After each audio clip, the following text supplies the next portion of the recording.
Hi you guys, have not made a video in forever, but I kind of want to start making videos again, and so I wanted to do that with my January favorites so far. It's only the 15th, but I've been doing a lot of, the girlies say, media consumption, but I've just been doing what I enjoy, reading, watching movies, doing the do. So I kind of just wanted to give a rundown of what I've been watching and enjoying lately. And yes, I am balancing this laptop on my bed and I'm sitting on the floor because I don't really have like a desk setup situation. So this is just gonna have to do. But I've been really enjoying cooking new recipes lately. My sister got me this cookbook for Christmas and majority of the recipes are Korean. I think I cook a lot of Asian food in general just because it's very easy, and once you have like a good group of the ingredients in your pantry, it's very easy to come up with different combinations. So I've been really enjoying trying out some new recipes from there. And the two recipes that I have tried, let me grab the book real quick so I can properly give you the names. So the first recipe that I tried was Northern Virginia dakjuk. It's basically a rice porridge, and it had contained a bunch of stuff that I've never cooked with. Dried anchovies. I've never cooked with jujubes. It was only a garnish, but I've never had that before. I made my own stock, my own anchovy stock, which was actually very interesting and it tasted amazing. It gives the broth this like fishy depth, and it's not like an overwhelming flavor to where you're like, oh no, I don't need this. It adds a different layer to the porridge. I feel like if I made it with like chicken broth, it would taste very basic. But the anchovy broth just took it up a notch.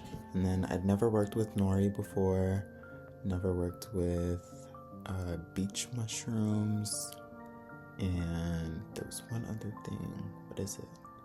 Kombu. I never worked with kombu before, and kind of difficult to cut up. Like you literally have to use scissors. I can't use a knife for that, or I mean you probably could, but my knife is not sharp enough. But that whole process was just very interesting. I like seeing every aspect of the recipe from start to finish and making it fresh and from scratch.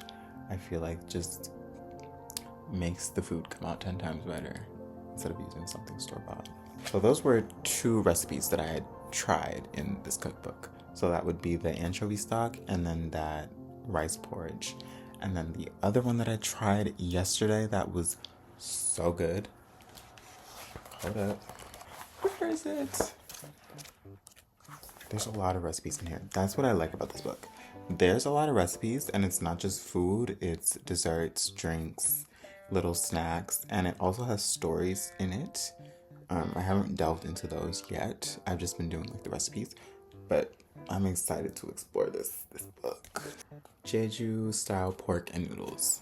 So once again, made my own broth, and everything was from scratch in here, minus the noodles. That's one thing I have yet to master, is making noodles from scratch. I just know it's a simple process, but it's a lot of labor, and I don't know if I want to do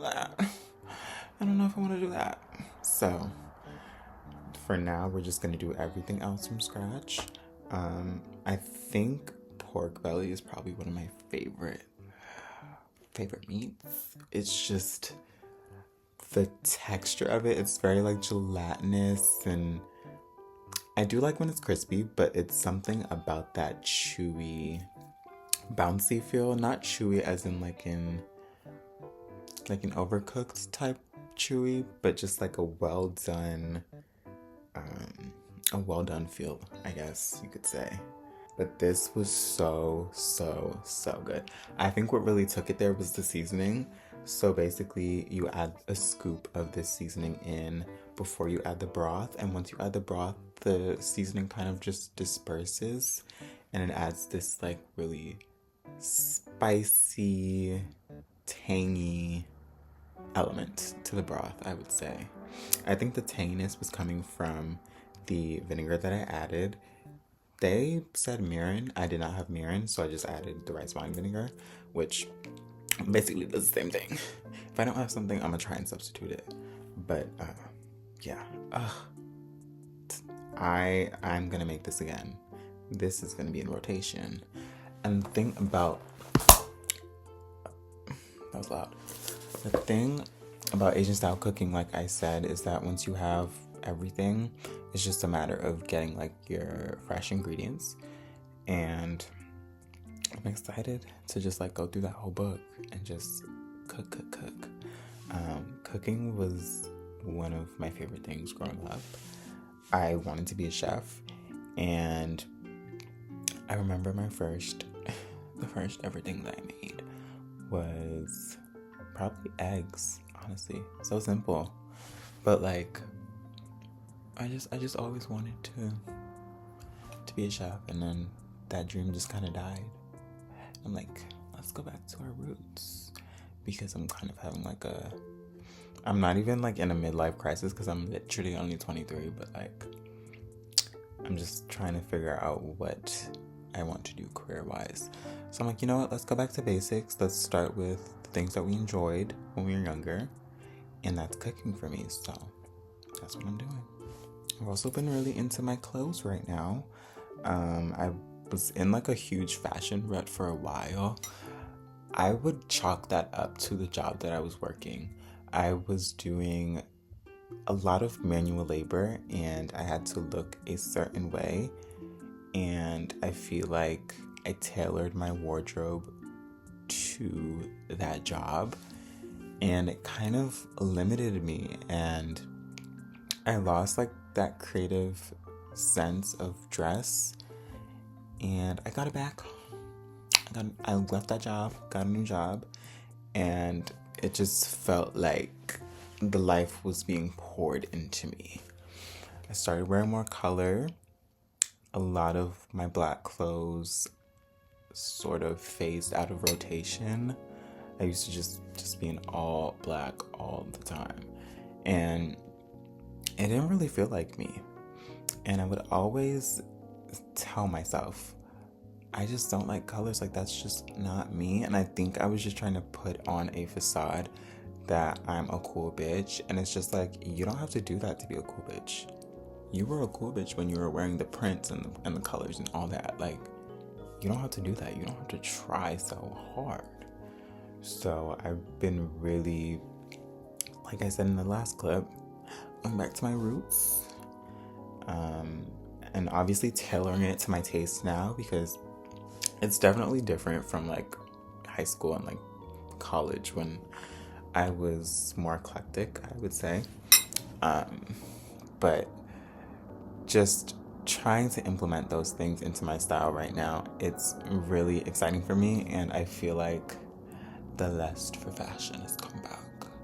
And I kind of have not been paying attention to anything that's been happening in fashion.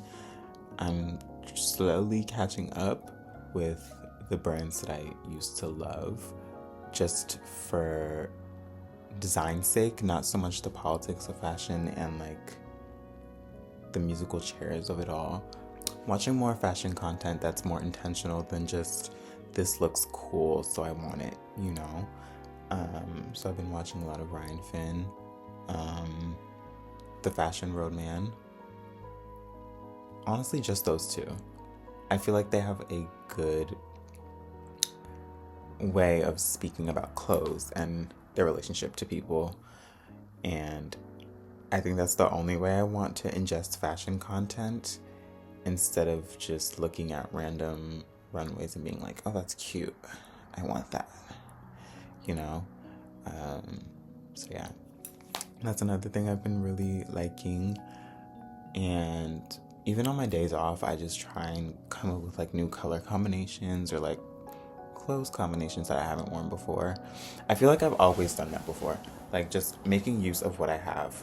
and trying to implement it in different ways. When I was just wearing all black and kind of lost myself, I kind of lost that way of thinking when I was dressing. So it's nice to have that back. It's nice. Also trying to go out more on my off days. I normally work 5 days a week, sadly. But you know what? I'm grateful because I've always wanted a part-time, full-time situation, more so a full-time. And now that it's happened to me, I'm always feeling like I'm drained of energy and that I have nothing to do when I come home. But that is not true. I have all the time in the world to do something. You can go to a restaurant after work. You don't always have to just come home and lie down and start the day again. On my off days, I'm trying to like go to movie theaters, just walk around walk around the city, try new cafes. There's always something to do. And I just need to tell myself that. I need to experience my early 20s. I feel like I really haven't done that just because I've been shut out from everyone by choice, just staying inside, and I feel like I'm just tired of that and I want to live my life. Book I'm reading right now, The Makioka Sisters. I've been slowly reading this. My reading has been on and off, but there's no set schedule with these things. I always feel this pressure to like always finish a book as fast as possible, but it's like, you don't have to do that. Take your time. It's okay. Enjoy the book. But it's basically about a group of sisters in Japan just living their day-to-day lives. Marriage is the main topic of it. And everything basically is surrounding marriage. But we're getting to the tea. We are getting to the tea. It has a lot of drama. And I can't really say much because I am only like 150 pages in. But it has mess. It has drama. I also like that it's a historical fiction because it adds a new setting to the book. I'm curious to see where this goes. These chapters are very short, so it's seemingly an easy read. I'm just taking my time with it just because with longer books, I like to immerse myself. This is more than 500 pages. I want to know these characters. I want to get inside their brain and I want to feel what they feel. So taking a slower approach just makes me enjoy the book more, I feel like. So we'll see how this book goes. But at the end of the book, what have we accomplished? And that's what I'm curious to see. Where are we headed is my question for Mr. Tanizaki. Because I'm curious. I want to know. And then I do have some other books that are on the reading list. I have Dubliners. I want to read, what is it? Ulysses. I want to read Ulysses. So depending on how that book goes, we'll see if I do read that. We'll see. And then I have The Sea. And then I just finished The Thousand Autumns of Jacob Zoet. All these books that I got were recommended by David Mitchell. I was, on Reddit and I was trying to figure out books that inspired David Mitchell because I've really been enjoying his books. I've read a handful of them. I'm still on my way to finishing all the novels he's published just because he has a way of world building and all of his books, majority of his books, are created in this universe of reoccurring characters. And it's interesting to see these characters in different settings and surrounded by different characters. So that's why I'm trying to go through his books and all the works that have influenced him, just because if these works influenced him to write those books, then surely I would like it. Okay, movies. I went to Gene Cisco Film Center and I saw Cactus Pears. Let me tell you. Let me tell you. Such a beautiful movie. I feel like if I watched that by myself, I probably would have cried. Something about seeing a movie in public at a theater, I'm not able to fully immerse myself, and that's probably just because I'm surrounded by people and they're making noises and they're talking and they're burping and I'm getting annoyed.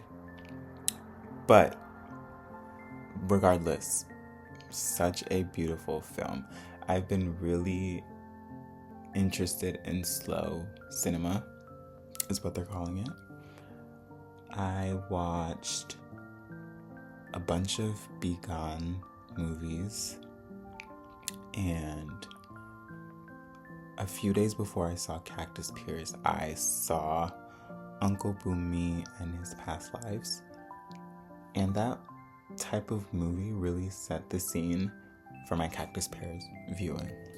Those three directors of those movies have a way of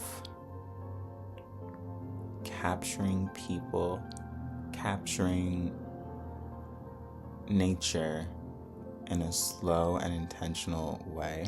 It gives the viewer space to breathe and to take in what's happening. These types of movies don't necessarily have a full-blown plot resolution. They're an experience, a full body experience. And a lot of it is spiritual, and a lot of it deals with the mind of one person. And we get to take a deeper dive into this one person's mind and see how they feel and what their memories are. And I think that's really beautiful and very human, and it calms me. Those type of movies just calm me, and they get you thinking. It's not like that usual feeling of you walk out of a movie theater, I'm a new bitch. Like you got a little skip in your step. Yes, but it's a different type of feeling. It's like I need to take the train or the bus back home and look out the window and just think about what I just saw and why that made me feel why I feel. It's not like an analyzing type movie where you're analyzing what's going on and why is X doing this and this or this. Everything is happening because it's happening. It does not need a reasoning. A lot of the times with these movies, these specific movies that deal with spirituality, it's not I don't know how to word this. When a movie deals with spirituality, most of the time, it feels like there needs to be an explanation, if that makes sense. With these movies, reincarnation is happening.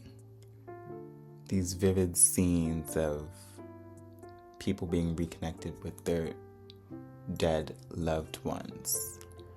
And it's not happening in a way of, okay, we need to get to the bottom of why this is happening. It's more so, this is happening. I'm gonna sit with this and let it pass.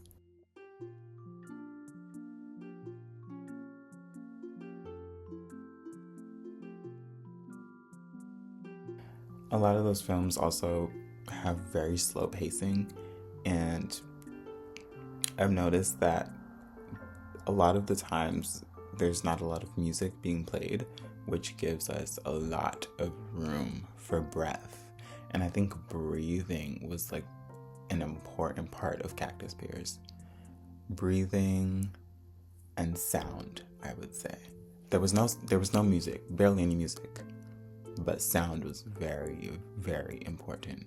I really enjoyed how that director dealt with sound and how it reacts to the main character throughout the movie and how sound develops through him. Okay, I'm trailing right now, so I think that's just time for me to go. I think I've talked about everything that I want to.